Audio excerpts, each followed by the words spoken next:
BFM Business, BFM Crypto, le club. Amaury de Tonquédec. Bonjour à toutes et à tous, j'espère que vous allez bien. C'est le club BFM Crypto. En termes d'investissement, il est très positif sur Bitcoin, mais beaucoup moins sur Ethereum, dont il peine à trouver un investment case. Yves Chouefati est avec nous en plateau. Bonjour Yves. Bonjour oui. Président fondateur de Tobam. BlackRock met à jour sa demande d'ETF Bitcoin auprès de la SEC. La Société Générale, elle, émet une obligation verte numérique sur la blockchain Ethereum. On verra en quoi ceci est novateur avec Valentin Demey, directeur des contenus chez Cryptost et CEO de Cube3 qui est avec nous depuis Angers. Bonjour Valentin. Enfin, bonjour, ça y est, le portefeuille Bitcoin du Salvador est dans le vert. 3,6 millions de dollars de bénéfices. Il faut dire que ça y est, on a repassé les 42 000 dollars sur le Bitcoin il y a quelques minutes. Et on va voir avec Vincent Gann, analyste financier indépendant qui est en ligne avec nous, qu'est-ce que ça veut dire d'un point de vue technique. Vincent, bonjour. Bonjour Amaury, bonjour à tous. Après cette hausse fulgurante, on a du mal à voir si ça va s'arrêter ou non. Qu'est-ce que ça nous dit d'un point de vue technique, Vincent ? Alors, tout d'abord, avant de répondre précisément à votre question, un peu de contexte immédiat et de contexte annuel. Je vais leur donner quelques heures de grandeur pour les auditeurs qui nous écoutent. Bitcoin, c'est 150% de hausse depuis le début de l'année. Alors ça peut paraître finalement ne pas parler à grand monde. Je précise ma pensée. 150% de hausse, cela place Bitcoin à la place de leader de l'ensemble des classes d'actifs. C'est-à-dire que si vous prenez un représentant de chacune des classes d'actifs majeures, marché obligataire, marché actions, marché des matières premières, marché d'échange, eh bien, c'est le marché crypto qui arrive à la première place grâce au cours du Bitcoin. Alors, comme on ne peut pas comparer les choux et les carottes, si l'on regarde maintenant la place de Bitcoin au sein de son propre camp, au sein du marché crypto, là aussi, il est leader, puisque sa dominance, c'est-à-dire le poids relatif de Bitcoin dans la capitalisation boursière totale crypto, continue d'avancer, à passer les 50% et d'ailleurs est en train de tendre vers un seuil que moi je surveille qui est à 57%, qui est à l'époque un seuil de décrochage lorsqu'il y avait eu vraiment la saison des alts.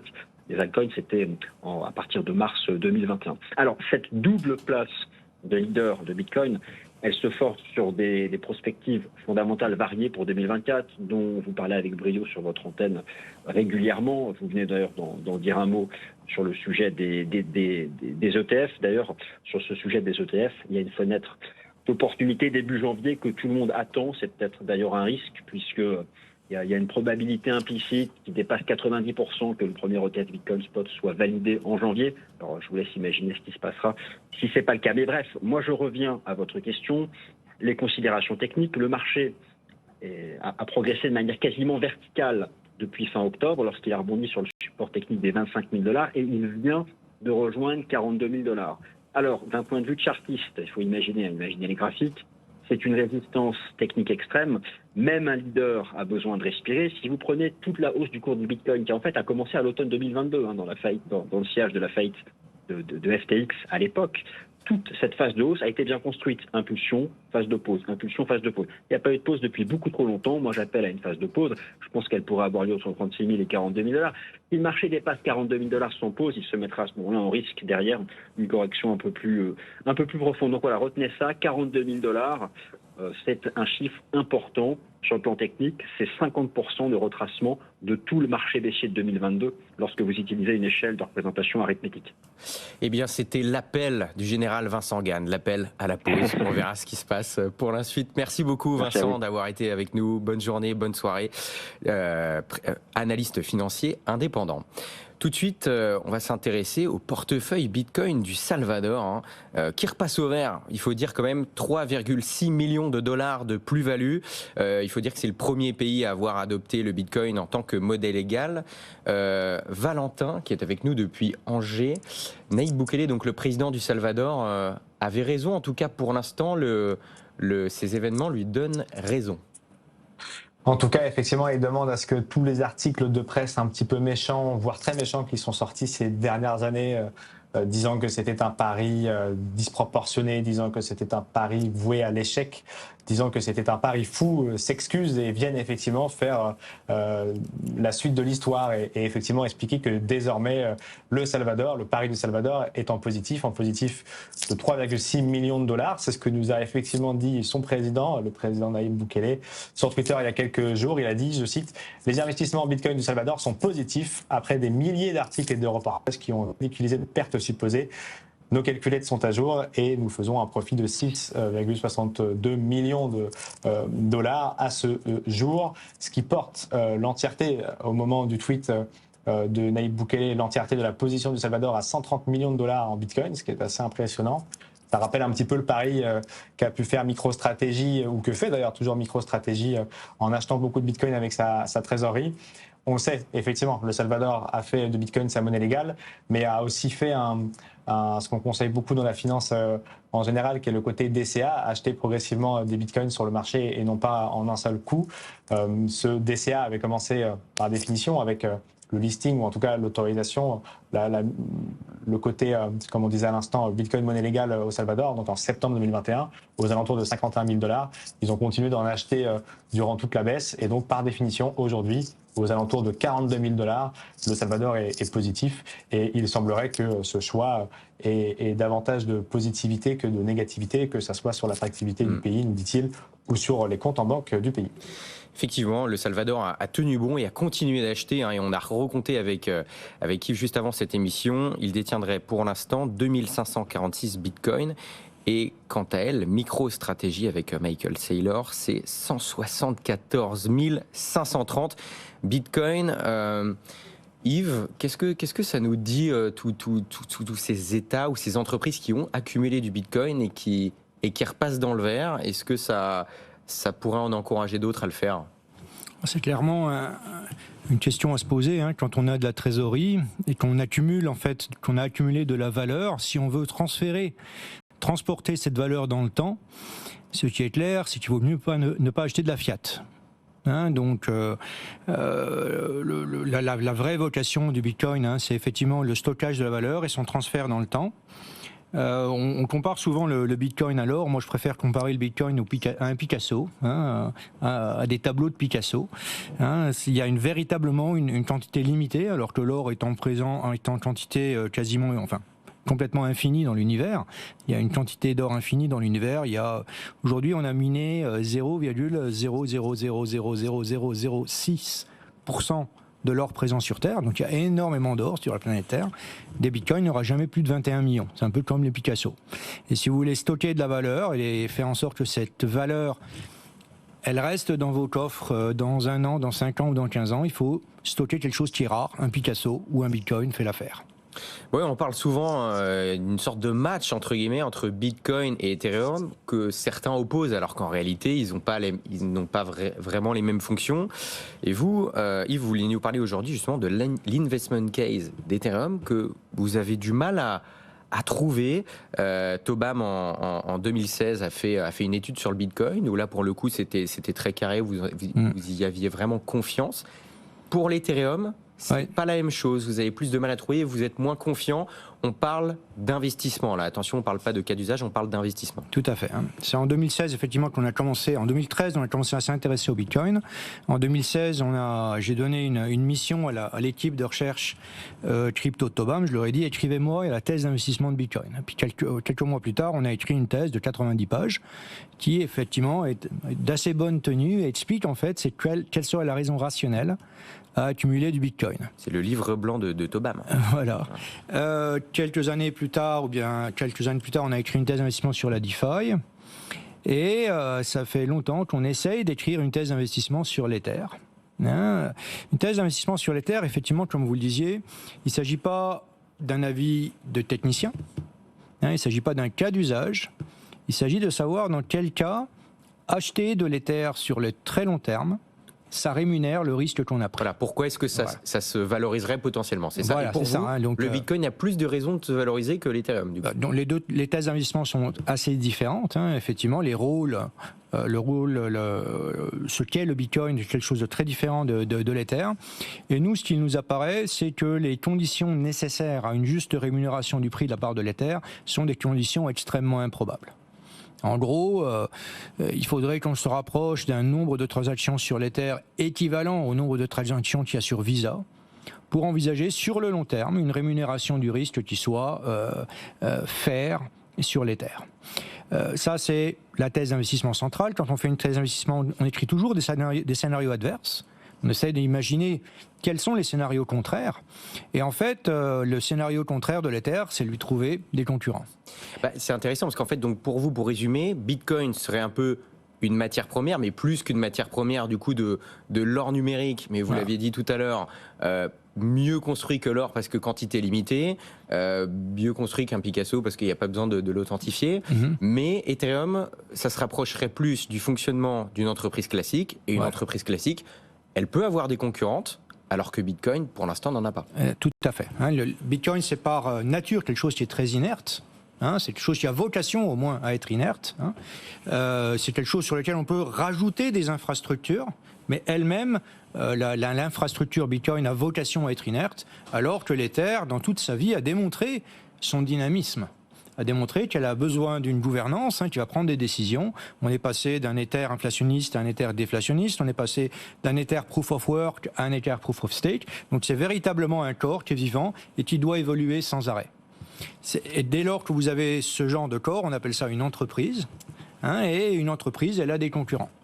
Aujourd'hui, on voit la nouveauté un peu de cette fin d'année ou même du début d'année 2023, c'est qu'on est en train d'assister à la création d'une infrastructure sur le Bitcoin qui va pouvoir rendre les mêmes services que l'Ether avec une couche sous-jacente beaucoup plus stable que la couche Ether.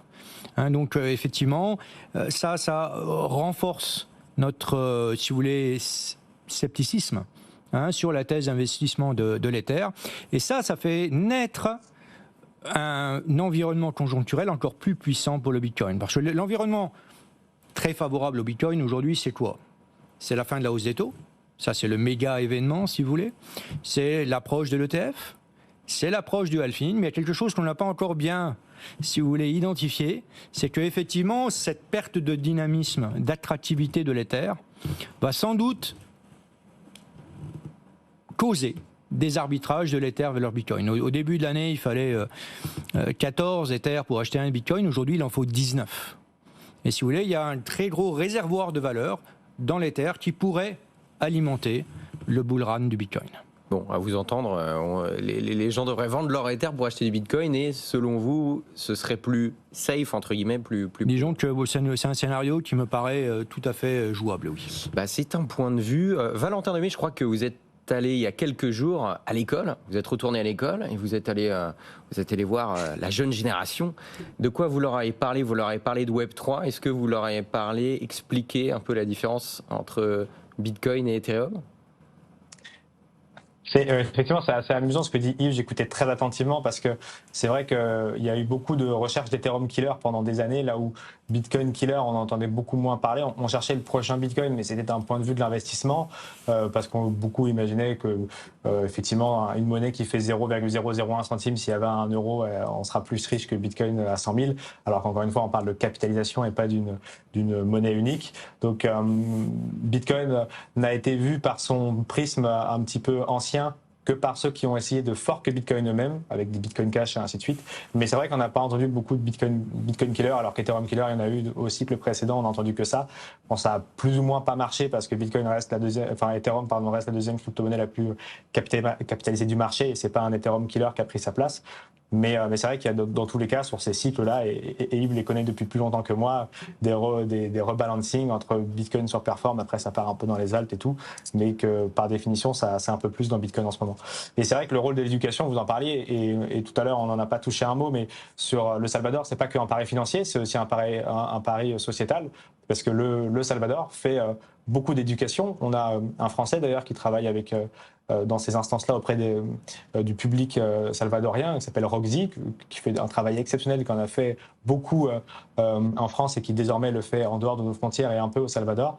Et c'est un pari très important. Et je pense effectivement, vous l'avez vu sur Twitter, Amaury, j'ai eu l'occasion de revoir des jeunes élèves de première et terminale avec un des professeurs qui a soufflé dans mes premières fois dans ma jeune vie le mot Bitcoin. C'était en 5e, 4e, mon professeur de mathématiques, et effectivement l'histoire a fait que j'ai pu échanger hier avec ces élèves qui sont aujourd'hui un peu plus vieux parce qu'ils enseignent maintenant au lycée.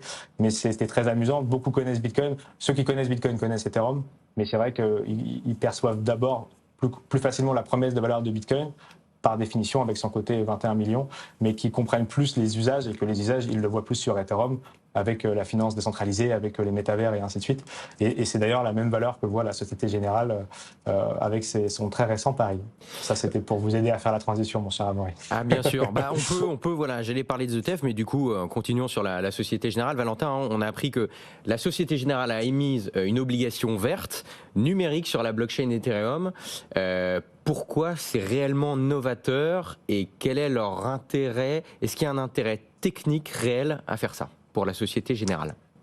La Société Générale, avec sa filière Forge, est effectivement l'une des entreprises traditionnelles ou des banques traditionnelles les plus véhémentes sur le marché crypto, ou en tout cas celle qui pousse le plus, avec Jean-Marc Stenger, que l'écosystème Web3 crypto connaît très bien. Et effectivement, c'était l'une des premières sociétés à être UPSAN. C'est la première société à être agréée UPSAN, qui est le deuxième étage de la fusée réglementaire. Et ils viennent donc d'émettre une émission, une obligation verte sur la blockchain Ethereum, ce qui est assez novateur parce que c'est une blockchain publique, alors que généralement ils le font entre eux sur des blockchains un peu privées. Et il y a des acteurs intéressants. Il y a AXA IM, qui est d'ailleurs PSAN aussi depuis quelques mois. Tiens donc, on commence à voir un petit peu l'objectif d'avoir ces enregistrements ou ces agréments pour des gros acteurs. Et puis il y a une double utilité sur cette obligation verte sur Ethereum que nous donne la Société Générale Forge, qui est d'une part de suivre toute l'empreinte carbone et à tout moment sur les smart contracts d'Ethereum de cette obligation verte, et la possibilité de justement régler une partie des transactions avec le stablecoin qui là a été créé il y a quelques mois par la Société Générale Forge. Donc cette crypto-monnaie qui suit le prix de l'euro, en l'occurrence, c'est l'euro convertible, qui avait été un peu critiqué il y a quelques mois par l'écosystème parce que c'est un stablecoin sur Ethereum, mais c'est un stablecoin centralisé. C'est-à-dire que par la réglementation, Société Générale est capable de bloquer ces stablecoins. Tout comme Circle peut bloquer des USDC, tout comme Tether peut bloquer des USDT, même si la blockchain est publique, ces actifs-là peuvent être gérés de cette manière-là. En tout cas, c'est un pas de plus de la Société Générale Forge et de gros acteurs dans ce côté tokenisation, dans son côté blockchain public, avec ce nouveau produit, et qui peut donc être réglé en stablecoin. C'est un cas d'usage financier supplémentaire et un pas de plus. Après, pour le coup, la collaboration qu'ils ont fait il y a quelques mois avec MakerDAO, qui est l'une des plus grosses plateformes d'échange décentralisées pour le coup, qui émet le DAI, un stablecoin décentralisé. Donc voilà, c'est des bons signaux qui se multiplient, et la Société Générale, via sa filière Forge, mise beaucoup sur cette nouvelle manière d'échanger de l'information et de la valeur. Effectivement, de plus en plus d'institutionnels entrent sur ce marché du Web3 ou se renforcent. Yves, c'est intéressant parce que quand on regarde les recherches sur Internet, acheter du Bitcoin, etc., elles n'ont pas tellement évolué ces derniers mois, tandis que Vincent Gann le rappelait au début de cette émission, plus 150% sur le Bitcoin depuis un an, ce qui veut dire que qui sont les acheteurs de Bitcoin? C'est quoi? C'est des gens qui étaient déjà là, qui réinvestissent, ou alors, et peut-être même aussi d'ailleurs, ce sont des institutionnels qui font le plein. Notre opinion à Tobam, c'est que les débuts de bull run, les premiers participants au début d'un bull run, c'est toujours les hedge funds. Donc pour vous, cette hausse, en grande partie serait due à quand ces on voit fonds-là. un peu le profil du market impact des ordres qui ont été lancés tout au long de l'année 2023 et particulièrement jusqu'à il y a à peu près un mois, pour nous, c'est assez caractéristique d'un mode d'intervention de hedge fund ou d'institutionnels. Mais enfin, les institutionnels qui sont actifs sur ce genre d'actifs, c'est très souvent des hedge funds. Le début d'un bull run, c'est toujours, pour moi, les hedge funds. C'est une opinion, hein, c'est pas un fait systématique. Et donc ça c'est vraiment un indicateur auquel je fais assez confiance du fait que c'est vraiment le début du bull run. On sait bien que malheureusement les particuliers rentrent plutôt vers la fin du bull run, ou dans la dernière phase du bull run. Là, on est vraiment dans un phénomène émergent et pas dans un momentum avéré où les ordres affluent de partout et qui s'accompagne effectivement d'indicateurs. C'est un indicateur que j'ai regardé au début du mois dernier. Effectivement, on a beaucoup regardé un peu partout dans tous les pays du monde, dans les pays actifs sur le Bitcoin, qu'est-ce qui se passait au niveau des requêtes Google en matière de crypto, en matière d'Ether, en matière de Bitcoin. C'est vrai que c'est le calme plat. Ouais. Il n'y a aucun accompagnement de ce début de bull run sur la sphère particulière. Donc il s'agit clairement d'institutionnels. Et pour moi, les institutionnels qui portent ça au début, c'est très souvent des hedge funds. Valentin, rapidement, il nous reste 2 minutes. Justement, ces institutionnels, ces fonds dont vient de parler Yves à l'instant, ils sont drivés notamment, j'imagine, par ces demandes d'ETF qui n'arrêtent pas de se multiplier. Et on apprend que BlackRock met à jour encore sa demande d'ETF Bitcoin Spot auprès de la SEC. Est-ce qu'on peut avoir un peu les derniers rebondissements, une petite revue de presse de l'ETF Bitcoin Spot de BlackRock, Valentin? Ça pourrait faire effectivement l'objet d'une chronique spéciale, tellement on suit ce récit depuis tellement longtemps et on ne sait pas quelle direction ça va prendre, même si de plus en plus de gens disent qu'on devrait arriver vers une approbation de la SEC et donc un listing. En tout cas, ce qui est certain, c'est que ces dernières 48 heures, le dossier a été mis à jour pour ce qui concerne celui déposé donc par BlackRock, le iShare Bitcoin au comptant, donc au compte spot, avec 2 documents supplémentaires. Un rapport qui intègre un audit réalisé par PwC sur le traitement des mesures ajoutées pour lutter contre le blanchiment d'argent, donc tout ce qui est LCBFT, lutte contre le blanchiment et le financement du terrorisme, on en parle beaucoup. C'est la première mise à jour du dossier, et la deuxième mise à jour du dossier, c'est des mesures consistant à l'administration du fonds BlackRock et à la manière de BlackRock de répondre aux mouvements de prix inhabituels sur les crypto-monnaies. Donc c'est des discussions qui continuent avec la SEC, c'est habituel, et qui se précisent de plus en plus.